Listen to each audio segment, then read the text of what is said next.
know who it is. Hey, don't ask who did it. Check the name, fool. The associates did it, yeah, they rolling deep. The associates. Good morning, and welcome to another episode of the Associates Did It podcast. My name is Josh Carpenter, an attorney with Carpenter and Associates, and I am your host, your narrator, your writer, and whatever else there is with this podcast, except for the unbelievably awesome Todd Cohen, who is the producer. And today, we're going to be changing it up a little bit. Now, we've focused quite a bit for a while on Victoria Peak and some of the psychology of law and what goes into trials and everything else. And today, we're going to be changing up a little bit, making it a little bit more on a personal note. And I'm going to explain why exactly, but the change is necessary every now and then. And then over the next little while, we're going to be going into a couple very, very specific cases, and we'll provide an analysis and everything else. The practice of law is an interesting thing, and for those of you time-wise that are putting things into perspective, this week we've received the Carmelo Anthony verdict as well as punishment, and it's been pretty interesting to see how a case like this, which by many I would say many opinions, but but the majority of legal perspectives is there's nothing truly fantastical about this case. It's a pretty standard case, but it's been kind of blown. It's been taken on to this almost political stage, and it's become a race issue and everything else. I don't know that this is the best example of a case to bring in racial issues or anything, but the reality is it has, and so our local county courthouse here at Collin County, which we're in pretty much every day, has kind of turned into a circus with media and some light protests and gatherings and things like that. But it's been interesting because at the same time we're doing interviews, and I've been able to talk to attorneys as we're interviewing them about their thoughts and really the policy and procedure of the case more than anything. And we might actually talk about this later. But one of the things that struck me weird is just what some of the decisions for the prosecution and the defense were things that, for somebody who's done jury trials and done criminal law and things like that, just stood out. They were odd to me. They might not be odd to other lawyers or anything else, but we got about 20 lawyers in the office here, and so they're odd to us pretty much universally, and as well as some of the people we interviewed. And I'm going to talk about this, I think, within the next couple of weeks when we get a few more facts, so it doesn't seem like we're just getting all of our information from news outlets. We discount completely social media. But on the punishment phase, after the guilty verdict came in, the punishment phase, it was interesting to me that, number one, the defense had chosen to allow the jury to set punishment. And number two, they only called a single witness, which was Carmelo's mom, and the prosecution didn't call anybody, from what I understand. So it was a very short punishment phase. Overall, the jury deliberated. My understanding was the jury deliberated for less than 2 hours for the verdict, and then they deliberated even less than that for the punishment. And so the punishment that came out, they found him guilty of murder, first degree. This is all my understanding. I'll verify everything. We'll do all of our homework for you. And then he got 35 years. And a lot of people have speculated, they did 35 years because 17 times 2, or what, that's 34. And I don't know. I don't get it. But regardless, it was just procedurally, it was interesting to see what was going on and what was happening. And we've also had some other weird things procedurally happen. So we'll have an episode of Carmelo. We'll have an episode of a couple other things. We're going to do a custody case breakdown that is quite possibly the worst custody case I've ever heard of or known in my entire life. And that'll probably be more than one episode. And so just kind of lighten you out and let you know what's going on. And yeah, so we hired a new attorney, and we're going to be doing an interview and breakdown with him and some of the other attorneys. All their interviews are going to be going up online, so you can get to know us a little bit better. But for all that, I think, having just gone through Memorial Day and everything else, and for those that have served in the military and who have lost loved ones and buddies and everything else, Memorial Day takes a slightly different tone for them as it does other people. And so I've been thinking, I've lost some of my best friends in the world. I've lost to suicide. And not, I mean, my absolute best friends in the world, I've lost to suicide. And my two best friends that we did a lot of things together. They took their lives within 6 months of each other, and then I had one of my commanding officers took his life shortly after that. And so, as we're talking about things, you can't help but think and reflect. And I know Memorial Day was a while ago, but you can't help and reflect in that manner about other things that come up often as an attorney. And so the title of this episode is The Last Conversation. And it's not going to be as long as some of the Victoria Peak things and everything else. I'm going to try to get through it. I'm going to try not to get all emotional and things like that. But all of us go through pain, loss, confusion, and hurt, and everything else. And so I'm going to try to put that in context when it comes to dealing with lawyers and lawyers dealing with clients and just humanity dealing with humanity. And so bear with me. This isn't as clearly written or as clearly scripted as some of my other things. And so I've written a general script that's just kind of highlight points and everything else. So I will be probably going off a little bit and sharing some war stories now and then, but I'll try to not go too far down the rabbit trail. So anyway, the last conversation, and these are the words we wish we had said before it was too late. Now, this isn't just going to be about death. I don't want to be too dark and gloomy or anything else. But it ties it kind of everything together. So it ties family law, estate planning, probate, military service, and it kind of ties in life itself. And everything is connected, in my opinion. There's not very many things in life that aren't directly connected, that don't affect one another. Nobody and nothing exists in a vacuum, right? And so it's hard to explain to people the effect that it has as a lawyer or as a client and everything else. And so we're just going to kind of talk about that a little bit here. So as lawyers, most people don't call lawyers when things are going great, right? And more often than not, we get the call or a call when things have already gone wrong or significantly wrong. And people are usually very highly emotional, scared, worried, sad, whatever the case is. And so we get the call when things have gone wrong, and it's something like a husband dies unexpectedly, a parent passes away without finishing their will, a father and son haven't spoken in 10 years, a mom and daughter haven't spoken in 20 years.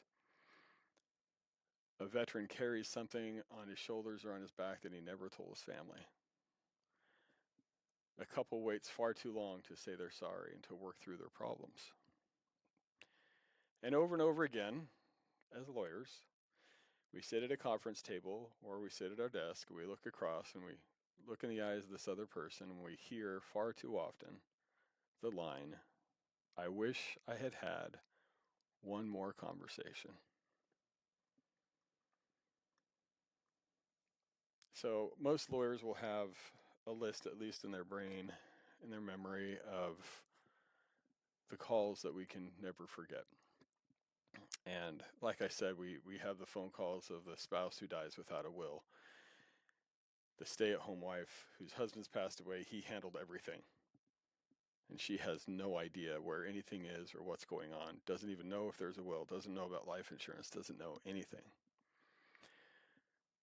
We have the father who never met a grandchild because of high conflict family issues.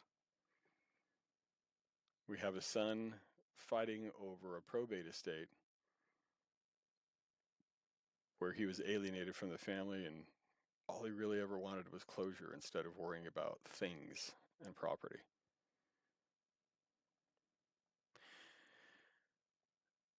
So, and of course, we have, because we do a lot of this work as well, we have the veteran who carries burdens alone, those nightmares, and the doubts of his humanity, and the questioning of morality in general for what he's done, what he's seen, and even frequently what was done to him or her. So this isn't the legal analysis stuff. This isn't paperwork. This isn't anything else. This is just the human component of life, right? But this is a little bit where attorneys are seen differently. Now, historically, if you go back in time, especially medieval times, there was somebody in the village or somebody in a region, especially in Western Europe particularly, and due to a mixture between colloquial lore and history and religious overtones and mixtures, and kind of everything got thrown in a pot and mixed around, there was a person that grew to great importance back in the day, and that person was called a sin eater, right? And a sin eater was a historic or folkloric figure, but what they were is they were hired to absorb the unconfessed sins of a dying or deceased person. And so the family would hire this person to come in and essentially take those sins on themselves, cleansing and purifying the person. This is very popular for hundreds of years. And what they would do is they would ritually consume food, bread, ale. They would consume something and placed on or near the corpse. And they were believed to take on those sins and allowing the decedent's soul to rest peacefully, or the person who's about to die to be at peace.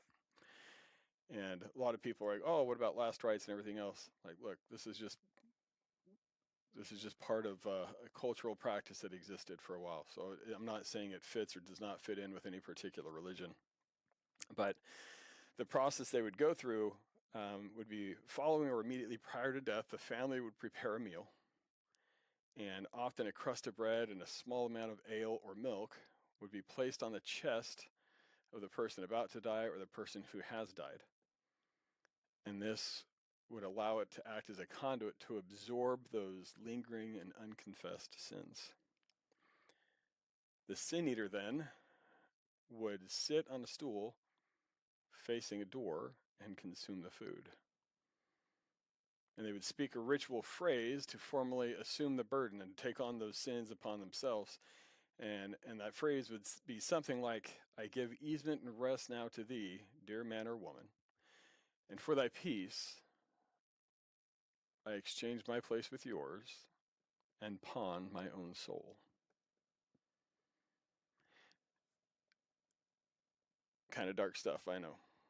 And despite forming a pretty vital and important spiritual service that, in their belief at the time, spared souls from purgatory or damnation, sin eaters were almost universally outcast. They were reviled.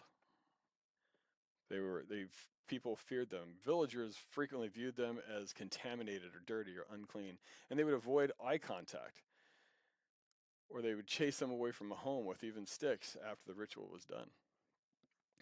They were typically beggars, alcoholics, or impoverished strangers, but more often not, they started to become educated religious people who led people spiritually one way or the other, not necessarily clergy, but they became community leaders and people who had influence. And so as the practice grew, so did the influence of the sin eaters. And it just happened to be that they became kind of those problem solvers that people went to. Now, this tradition faded almost essentially to complete non-existence in the 19th century. And the last known traditional sin eater was a well-to-do farmer named Richard Munslow in Shropshire, England. And he didn't die until 1906. A lot of people have not probably heard the term sin eater. It's still in literature, and it's not really in a lot of modern pop culture or anything. But the reason I bring up the sin eater is because if you're going through legal history and philosophy and everything else, the idea of lawyers and barristers and solicitors and everything else, part of the job that they started taking on overlapped, arguably, with those of sin eaters. You go to a lawyer or solicitor or whatever else traditionally we're called. We're just going to call them lawyers for ease. You'd go to these lawyers and you would confess your sins to them and confess your problems, and the hope is that they're going to be able to fix those problems, right? And so today, in modern times, obviously there's not really a religious component to it most of the time, but today what you face with a lot of these circumstances is people do the same thing. In 2026, people will come to your office or they'll talk to you on the phone. They will explain to you all these things that they've done. And there's the almost immediate expectation sometimes, if not most of the time, that you are going to be able to pick up a magic wand and use your legal magic to fix everything almost immediately. And at first, it's not really that big of a burden. It's kind of exciting to be able to try to figure things out and fix problems and put pieces of puzzle together and create a story and create an argument and take that argument, support it with case law and evidence and everything else, and take it in front of a jury of peers and judges and really kind of have that intellectual gladiators arena. But there is a toll. There is a toll for anybody. One of my favorite sayings is, I believe it is Nietzsche, but I'm probably wrong at the same time. But it says, "He that hunts monsters must be careful not to become one." And it's a very similar belief to where you can't play in the mud without getting muddy, right? And so sometimes when you're dealing with the deplorable acts of humanity, when you're dealing with difficult things in life, you can't help but let it affect you. And more often than not, it's going to affect you adversely because people aren't coming to you with sunshiny issues, right? Like, oh, this is the happiest day of my life. Let's go to court. That's not typically what happens. And so what we see about life is we see the evolution, psychological evolution. We see moral evolution. We see religious conviction evolution. We see changes in people. We see changes in the way they see life. We see the changes in the way they see relationships and everything else. And everything kind of gets jumbled. And so you go from a world that more often than not, a lot of people will see as black and white. Like, this is right and this is wrong. Right, wrong, right, wrong, right, wrong. But then their worldview is typically shattered when something happens. And instead of black and white, they want nothing more than to live in the gray. Because they don't want justice on them.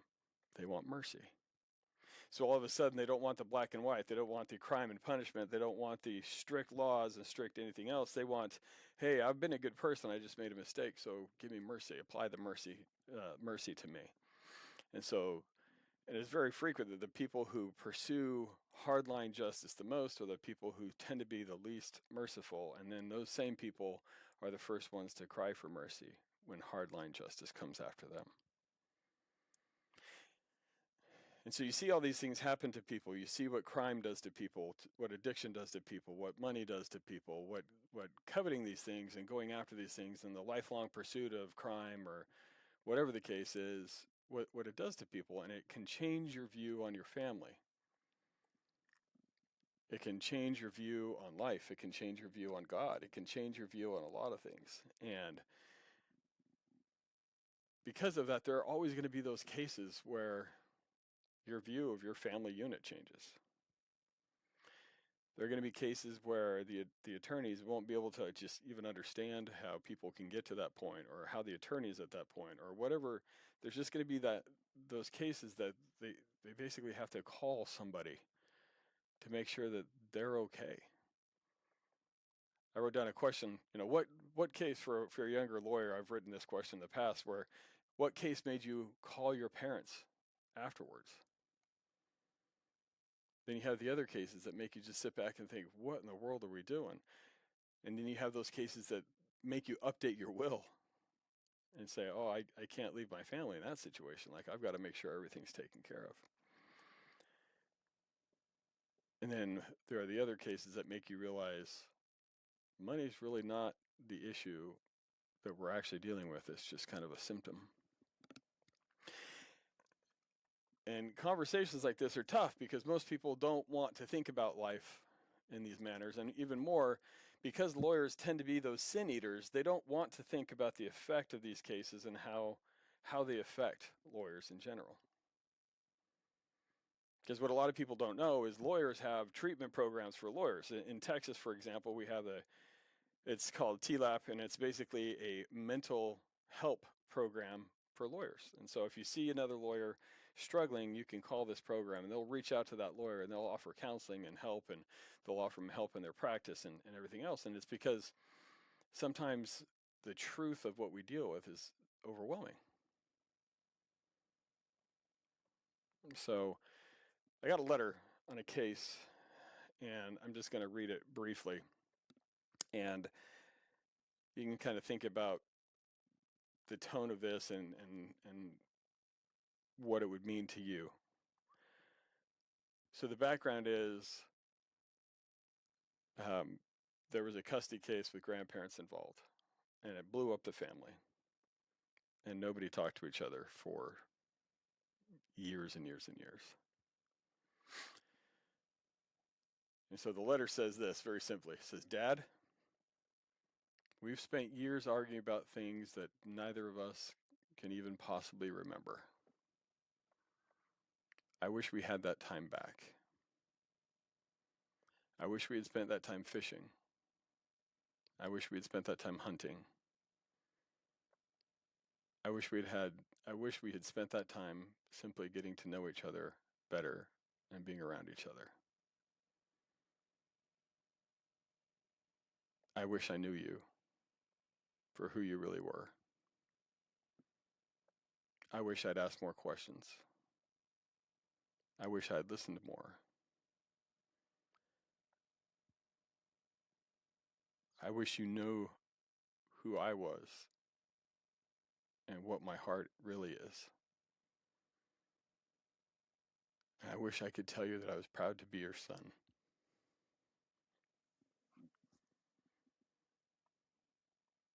Now, this is a letter that this guy just wanted to pass to his dad in the middle of a really, really long custody nightmare case that had gone off and on for about 14 years. And it's real. Now, I don't know how cold or dead you have to be inside that something like that doesn't affect you at least a little bit. But it makes you check your life and where you are. Now, I've been practicing law for over 20 years, which is a lifetime for most people. Definitely a lifetime for me. However, I've been involved in law enforcement, the practice of law, the military, and everything else. All of those darker areas of society for almost 30 years. And I will say, after all that time, watching families and people in crisis, that last conversation that people always tend to want to have, that last conversation that people wish they would have said or wish they would have done, or trying to prevent an eternity of regrets, tends to be pretty universal. People wish they would have forgiven sooner. People wish they would have done more to take care of their family. People wish they would have told their kids they're proud of them and they love them, and that they told their parents that they're proud of them and that they love them. They wish they would have taken time to write a will and an estate plan so people didn't have to fight and worry about them. So the purpose of this really is from an attorney perspective. There are a couple things that seem to be more difficult than anything else for everybody, and one of those is waiting too long and letting opportunities pass before you can try to make things right.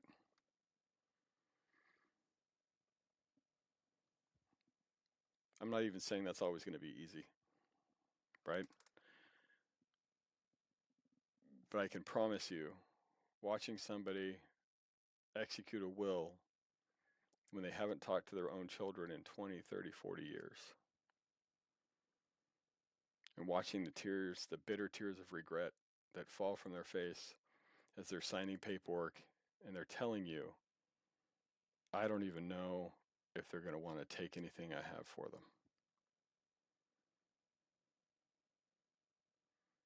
Don't let pride steal years of your life from you. I'm going to let everybody in on a big surprise here. Almost everybody you know and almost everybody you see has gone through pretty significant trauma in their life of one kind or another. And it has led them to be in different positions with different people in their life that don't allow them peace. And more likely than not, they won't have peace until they are able to have those hard conversations. Now, I know this isn't things we discuss in court. This isn't about motions and trials and statutes. It's about time. You know, everybody thinks that when you're a lawyer, all you get to deal with is just cool legal issues and you get to argue for a living and everything else. But that's not really what we do. I think most lawyers would agree with me, but you know, I'm sure I will have lots of people disagree with me, because our business isn't really about legal problems by itself.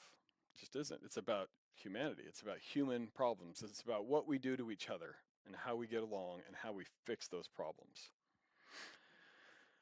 A legal file or a legal case is simply where some of those problems finally land. But most of the time, by the time somebody walks into our office or call us, they aren't really fighting about money anymore. I mean, obviously they want money and everything else, but they're not really fighting about it. They're not fighting about a house. They're not fighting about land. They're not fighting about retirement accounts, or they're not fighting about a business or contracts. What they're really doing is they're fighting about hurt, and they're fighting about regret, and they're fighting about words or actions that happened over 20, 30, or 40 years ago. And they're fighting over words that should have been said, maybe, but never were. And that's why so many times as a lawyer, you hear people say, whether it's a business partner, family member, whatever the case is, you'll hear them say, I wish I would have had that one more conversation. You almost never hear people say, I wish I would have had that one more court hearing, that one more mediation or settlement conference. They just want one more conversation to say, I'm sorry, and try to make things right. Now, that's not universal, but it's just part of the reality of human nature. We are the dark part. The reason there are so many lawyer jokes and everything else is we're the dark part of society. Nobody wants to talk about problems. Nobody wants to talk about all the struggles and trials and the tears and stress and everything else. And so they'll come into your office and they'll vomit all their problems on your desk, and then they'll go back and try to lead a normal life, and they want you as the lawyer to pick up all those pieces. And like I said, it's the sin eater mentality. And most of us do the best we can, and sometimes it's never going to be appreciated. the sacrifice that we get to play to try to fix other people's problems. And we don't really talk about it a lot. We don't talk about the school plays that we miss, or the concerts, or the sports games, or all the other things, the stress that we have on us because we've got a trial coming up, or we've got this or that we have to get done. And so we're not as attentive to our own families, our own kids, our own spouses. And that gives us a whole different set of regrets about being a bad parent or a bad spouse or whatever the case, on top of the stress about fixing all of your problems. Years ago, I watched two brothers nearly destroy each other over a 40-year-old tractor. And that 40-year-old tractor wasn't worth much. Maybe, as far as tractors go, I think it was around $1,000.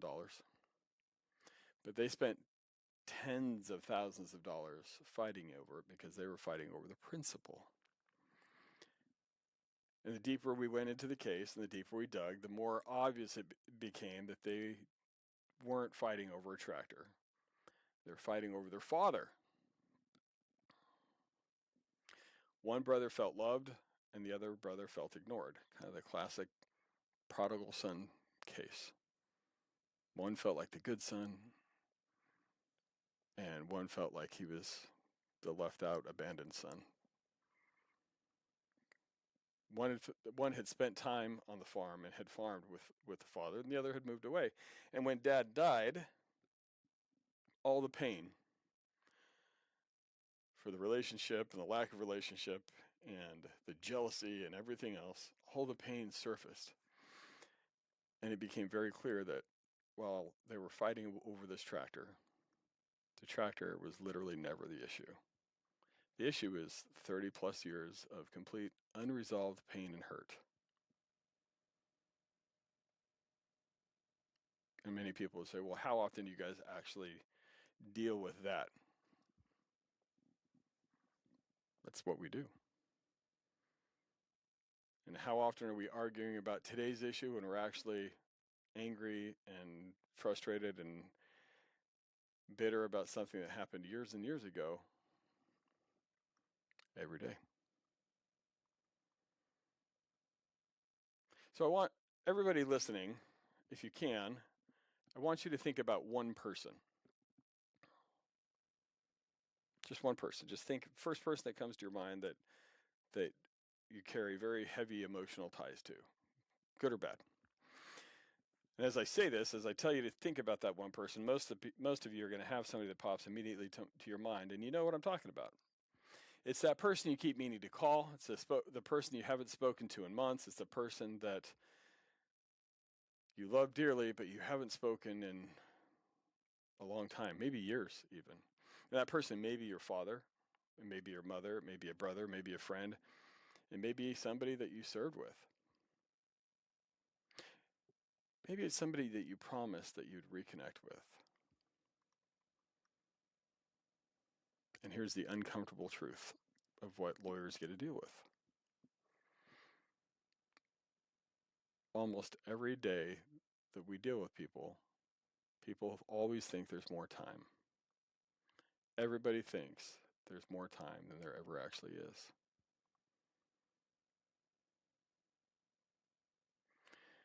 I mentioned earlier I had one of my best friends had committed suicide.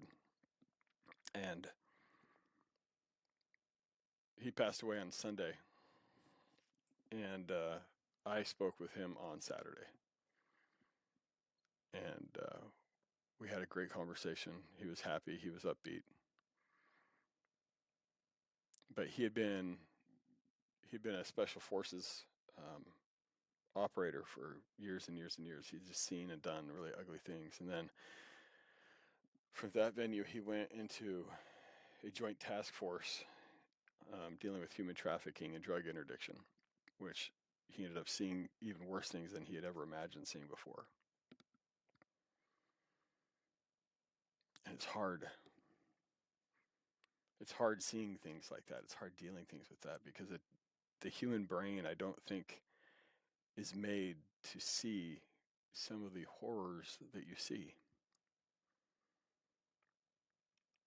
So he was wanting to get out of that task force, and he was wanting to get out of the military, and he was wanting to hang it up and try to have some semblance of a normal life. But he felt trapped because he wasn't good in relationships.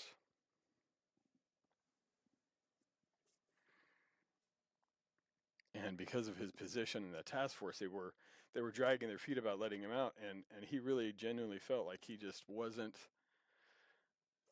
ever going to get out, and he was never going to regain his humanity, and he was never going to be done, and he was going to be haunted by the ghosts of the things that he had seen and done, and he was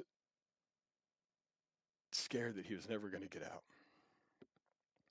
And he fought those demons and fought those demons. He had massive combat-related PTSD, and the symptomologies, the way it manifested was he had a lot of anxiety and massive clinical depression.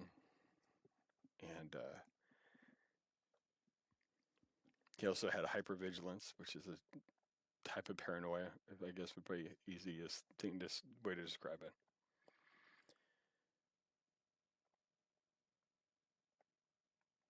And he finally just reached a point where he couldn't take it anymore. And he didn't want to see any more death, and he didn't want to administer any more death, and he didn't want any more blood on his hands. And the only way out, apparently, he felt, was death.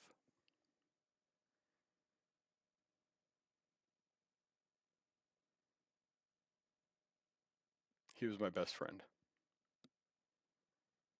And I talked to him the day before he passed away.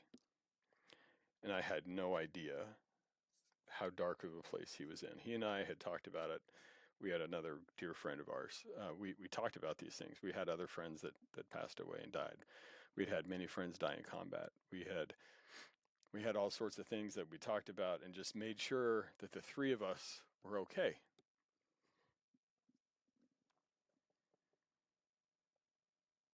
I talked to him on Saturday.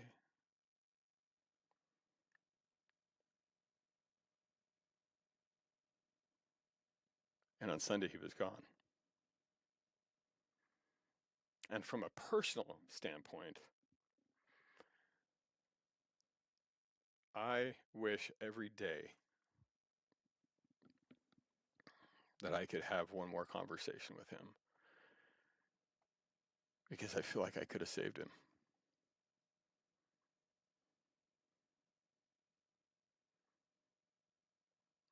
And I know a lot of people are like, oh, Josh, there's nothing you could have done. That's not in you. Like, I know all the things. Like, I get all that.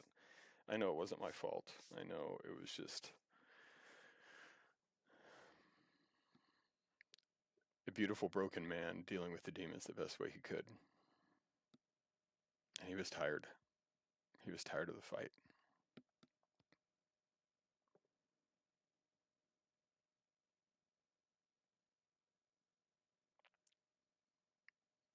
At the very least, what he was able to do, and he left a note about it, is he was able to make sure that his children had been taken care of.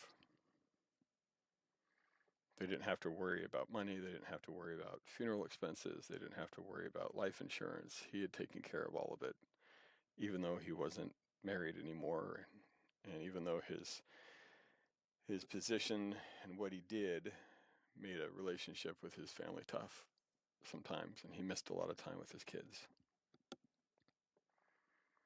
And he and I had the exact conversation that we're kind of having right now of never wait. Don't assume you have unlimited time, because more often than not, you're not going to.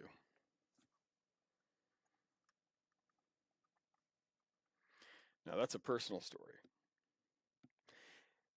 As lawyers, though, we deal with that. We deal with those same types of issues as lawyers, and we get to swallow them down and try to act like everything's okay. But no matter what, we have those cases that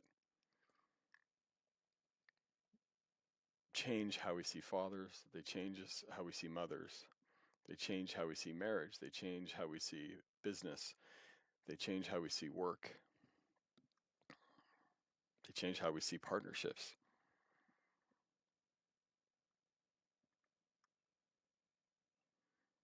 As a much younger attorney, I went to trial one time. This just brutal, ugly custody case. It was just, the case itself went on for a couple years. I mean, we were in court almost every month for years, and it was brutal.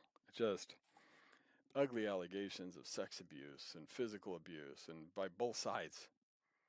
The other parent is abusive, and they're abusing the child. I mean, it was terrible. And we had gone to final trial a couple times. And the last time we went to final trial, I won for my client. She won sole custody of the child, who I knew by this point very well. He spent a lot of time in my office. This was well before COVID. And this is when people would come and they would be at your office, and you got to know them, and you'd look them in the eyes and everything else. And he was a good kid, and it was a sad story, and it was a brutal, brutal case. And they go to court, and we get mom sole custody, and dad broke down in the court at counsel table, and the judge read out the verdict. And I've never been able to forget, as the case was finished and we stood up at counsel table and everybody was kind of turning to leave. You know, you have the two tables facing the judge, and then there's a space in between them, and there's usually a gate there at the bar, the little half wall between the gallery and where the counsel tables are. And everybody stand up, and we're getting ready to go through there, and the man was crying, and he looks over at his ex, and he says, "All I ever wanted to be was a dad." And he never saw his kid again. That court case, even though he had visitation and everything else, it broke him so much that he never even tried to see his son again, because every time he had tried to have a relationship, something would happen, or at least there were some allegations of something happening, and it just reached a point of emotion that he couldn't deal with it anymore, so he never tried to see his child again. So 10 years later, I was on a criminal case, and I was sitting up in criminal court, the felony court. I was sitting up there waiting for my client to be called, and I heard a name. It was a very familiar name. And I look out, and it is that boy that I'd been in court with for years, and fought and fought and fought for him to be with his mom. And I walked down there, and he's in orange and handcuffed and facing some very, very serious charges that would probably going to land him in prison for a couple decades. And I went down, and he recognized me immediately, and I recognized him, and I went and gave him a hug and asked what was going on, what he was doing. And he just said that after the custody change and after that trial, his mom was never right again. He never saw his dad again. And his entire life had just kind of gone off the rails. And his mom was worried about disciplining him because she never wanted to have to go back to court for doing something that she worried about being wrong or being able to be seen wrong. And so she just gave up disciplining the child, and he just went nuts and made bad decision after bad decision after bad decision. And before he knew it, he was where he was.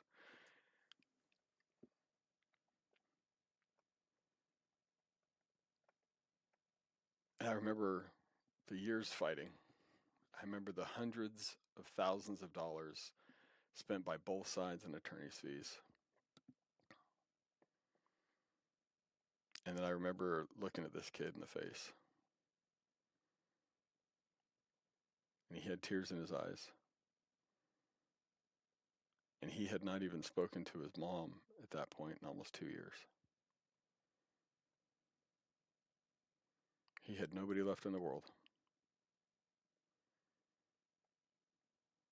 And he lived his life accordingly.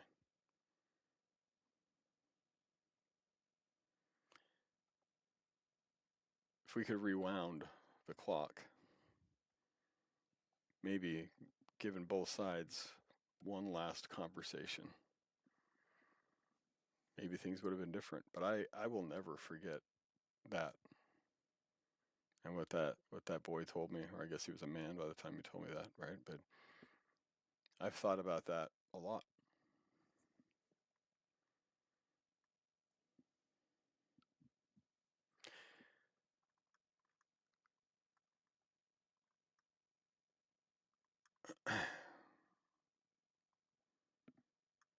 Moving on. An elderly man came to the office after his wife died, and they had been married well over 50 years.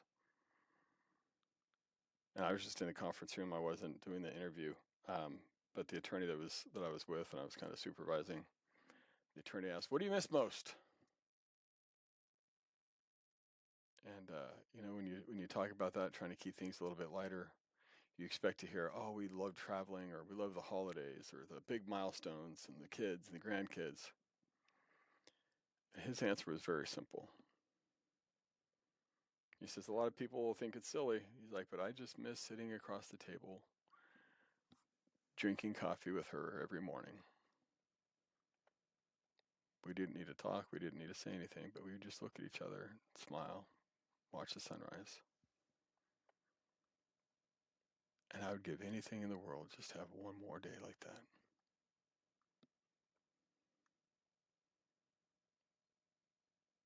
He missed the simple things, not the big vacations or anniversaries or anything else. He just missed a cup of coffee, looking in her eyes as the sun rose.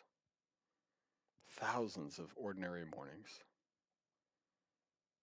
And that's what had changed his life and helped him become who he was.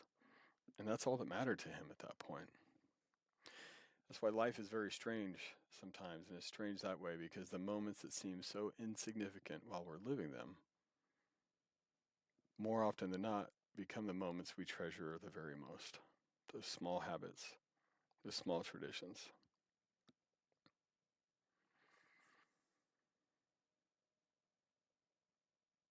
Now, as sin eaters, as attorneys, we absorb all of this. Or maybe not everybody does, right? But the good attorneys, the good people try to absorb and try to understand where people are coming from and try to understand what's going on in their lives. Because what we do is we help people navigate life's hardest moments. People bring to us their sins, their grievances, their admissions, their omissions. They bring to us all these things, and they're seeking legal absolution. They're seeking us to work our legal magic, so to speak, and make things right, fix their problems, put Humpty Dumpty back together again. So those most difficult moments, the hardest moments, the divorces, the probate matters, the estate planning, where you're including or excluding kids that you don't have a relationship with even at some point. The business disputes, business divorces, and contract disputes, and custody battles, and everything else. After all the years and thousands of cases that I've done and that we've done, the real lesson that I think I've learned is life is never going to be easy. Life is much shorter than people think. The people you love need to know that you actually love them. They need to know that you love them, that you're proud of them, and that you're there for them. And you need to be there for them. The apology needs to be given. Forgiveness needs to happen. That will needs to be written, no matter how hard it is. The hard conversations need to happen. Because someday, there will be a last conversation. One day, it will be the last time you hold that child in your arms. Or one day, it will be the last time you embrace your parent or your spouse. or the brother that you just went through a lot with. There will be a last conversation. And none of us know when that day will come. And no matter how bad we want to as attorneys, no matter how bad we would love to help you and love to use whatever legal magic we could to give you that opportunity to have that last conversation, that's one of the things that we can never do. We cannot give you that last opportunity to have that last conversation. And none of us know when that day will come. So don't wait. Make the call. Let down your pride. Have the conversation. Send the text. Say the words. Do what you need to do to try to make things right in your heart. And do it today. Because while a lot of lawyers really, really want to help, we can't offer the absolution that so many people crave and seek. Because sometimes there are things that happen that we can't make right. We can't put Humpty Dumpty back together again. We can't give you the more time to have that last conversation. So, thank you so much for joining us today. If you do need to talk or you just need some help or whatever you need, please feel free to always give us a call. 972-455-8700. Our website is carplawfirm.com. And if you need anything, please never hesitate. Look, life is hard enough. Try not to make it any harder on yourself by not taking the opportunity to do things that you could do now that you might not be able to do tomorrow.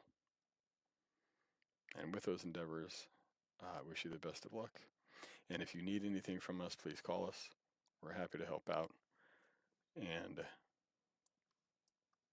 I look forward to seeing you on the next episode. And if you have any questions or anything else, let us know. Have a good day and good luck. Yeah, you know who it is. Hey, don't ask who did it. Check the name, fool. The associates did it, yeah, they rolling deep.